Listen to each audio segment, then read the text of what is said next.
मैं जानता हूँ कि आप भी अपने बचपन में मंकी और क्रोकोडाइल की कहानी सुनी जरूर होगी। क्रोकोडाइल और बंदर दोनों बहुत ही अच्छे दोस्त थे, लेकिन एक दिन अचानक से क्रोकोडाइल और उसकी पत्नी बंदर को मारने की प्लानिंग कर रहे थे। तभी बंदर को उसके दूसरे दिन शक हो गया कि कुछ गड़बड़ होने वाला है। बंदर के सामने एक ट्रैप फैला हुआ था। बंदर उस ट्रैप को देख करके समझ गया और वापस आ गया।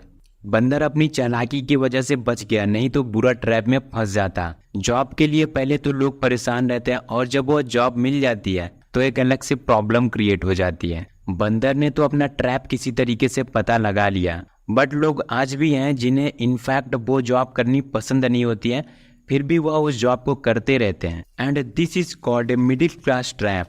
यहाँ पर बहुत सारे लोग हार्ड वर्क तो करते हैं, फिर भी उनकी फाइनेंशियल ग्रोथ कहीं न कहीं नहीं बढ़ पाती है, बल्कि उनके ऊपर डेब्ट, ईएमआई और एजुकेशन लोन ऊपर से आकर के बढ़ जाता है।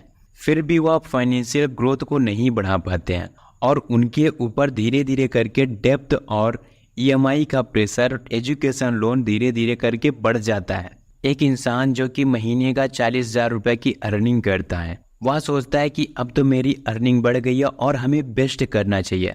हम जो कुछ भी करेंगे वहाँ पर हर चीज़ बेस्ट होना चाहिए, जिसके वजह से वह अपने बच्चों के लिए बेस्ट एजुकेशन के लिए एडमिशन करवा देता है और एजुकेशन लोन भी ले लेता है। हाई सोसाइटी होने की वजह से उसे एक बड़ी सी कार भी लेनी पड़ जाती है।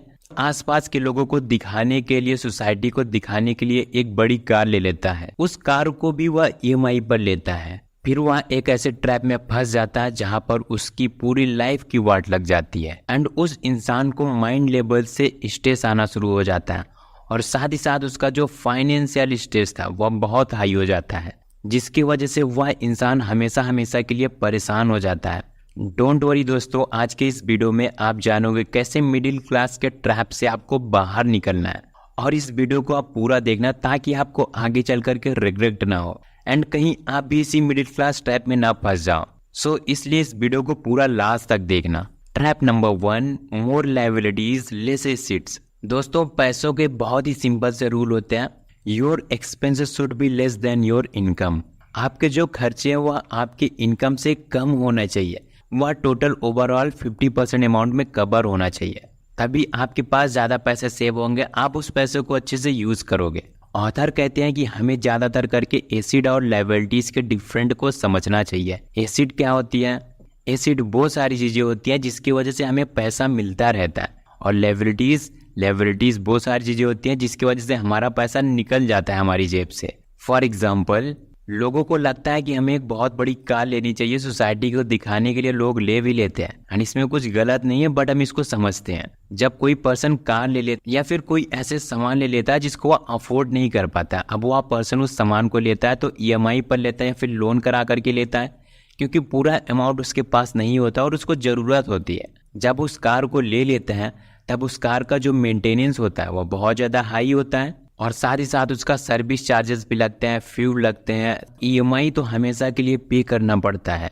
फिर उस ईएमआई को चुकाने के लिए पूरी लाइफ रेस का हिस्सा बन करके रह जाता है। एंड वहीं पर जो लायबिलिटीज़ वाला पर्सन होता है उसकी लाइफ पूरी तरीके से ख़त्म हो जाती है। ना चाहते हुए भी उसे पैसों के लिए कार्य करना पड़ता है, तभी वो अपने ईएमआई को पे करता है। एंड वहीं पर जो एसिड वाला पर्सन होता है वह क्या करता है, अगर उसको कार की ज़रूरत होती है तो वह एक मीडिएटर लेवल की कार ले लेता है। एंड वह क्या करता है, अगर ईएमआई पर लेता है तो अपने उस कार को रेंट पर दे देता है जहां पर उसे पैसे आते रहते हैं एंड उस पैसे से वह ईएमआई पे कर देता है, लोन पे कर देता है एंड जितने भी सारे खर्चे होते हैं उस पैसे के अंदर कवर हो जाता है। लास्ट में क्या, वह कार भी उस पर्सन की हो जाती है एंड उसको पैसे भी मिलते रहते हैं। This is called acid. Author कहते हैं कि focus on acquiring acid not liabilities. हमें एसिड पर ज़्यादा से ज़्यादा फोकस करना चाहिए, जितना ज़्यादा से ज़्यादा हो सके हमें अपने लिए एसिड बनाना चाहिए, क्योंकि उसकी वजह से हम आगे चल करके किसी ट्रैप में नहीं फंसेंगे और हम अपनी लाइफ में फाइनेंशियल फ्रीडम को अचीव कर सकते हैं। And now trap number 2, no idea of how much you spend. Rahul से मिलिए जो कि अपने ग्रुप के साथ रहता है। जब भी ग्रुप में सारे लोग इकट्ठा हो जाते हैं और कहते हैं भाई चलो कहीं ट्रैवल करने चलते हैं या फिर कुछ नया सीखने की बारी आता है, चलो हम कुछ नया सीख करके आते हैं, तब राहुल कहता है कि हमारे पास पैसे नहीं हैं अभी। और जब भी बात आती है पैसों को ऐसी जगह पर खर्च करना जहां पर राहुल की स्किल डेवलप हो सकती थी, वहाँ पर पैसा लगा करके। तो राहुल कहता है भाई हमारे सारे पैसे तो खर्च हो जाता है स्टार्टिंग में, और तुम लोग कैसे कार्य करते हो जो तुम्हारे पैसे नहीं खर्च होते हैं। चलो जब हमारी सैलरी नेक्स्ट मंथ आएगी तब हम चलेंगे घूमने के लिए, कुछ सीखने के लिए। दोस्तों राहुल की सैलरी मंथ के एंड में आते आते कहाँ पर खर्च हो जाती है इवन उसे पता भी नहीं चलता है। जबकि राहुल की सैलरी 1 लाख रुपया पर मंथ होती है, फिर भी उसको नहीं पता चलता उसकी सैलरी पूरी कहाँ पर खत्म हो जाती है। Now I am asking you, do you have budget plan? क्या आप मंथली का एक्सपेंसेस काउंट करके रखते हो? And how much is your house hold expenses?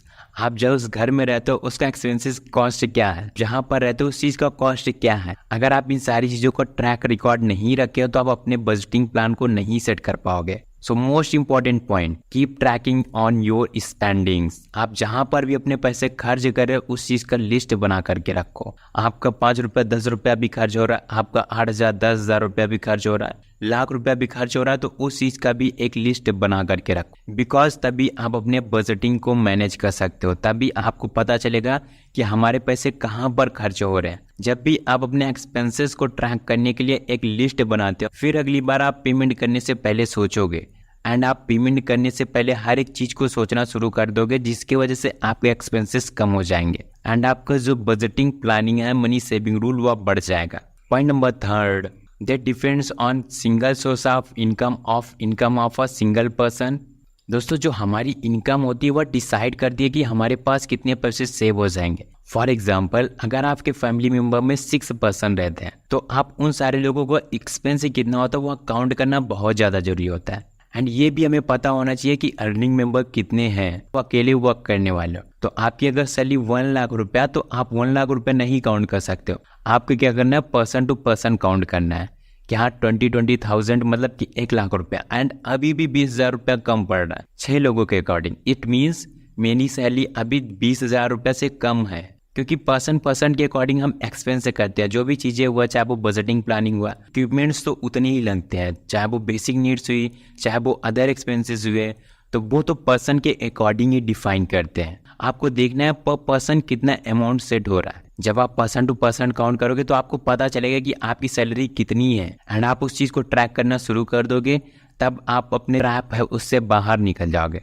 Trap number 4, trap in inflation and debts. आज से 10 साल पहले अगर हम मार्केट में सब्जी लेने के लिए जाते थे या फिर हम का सामान लेने के लिए जाते थे, तो हमारा जो एक्सपेंसेस पड़ता था वो 500 रुपये 1000 रुपये के अराउंड आराम से हो जाता था। लेकिन आज की डेट पर आप उसी सामान को लेने जाओगे 5,000 रुपये 6,000 रुपये एक वीक का एक्सपेंसेस पड़ जाता है। तो ये इन्फ्लेशन रेट बहुत तेज़ी से बढ़ा हुआ है।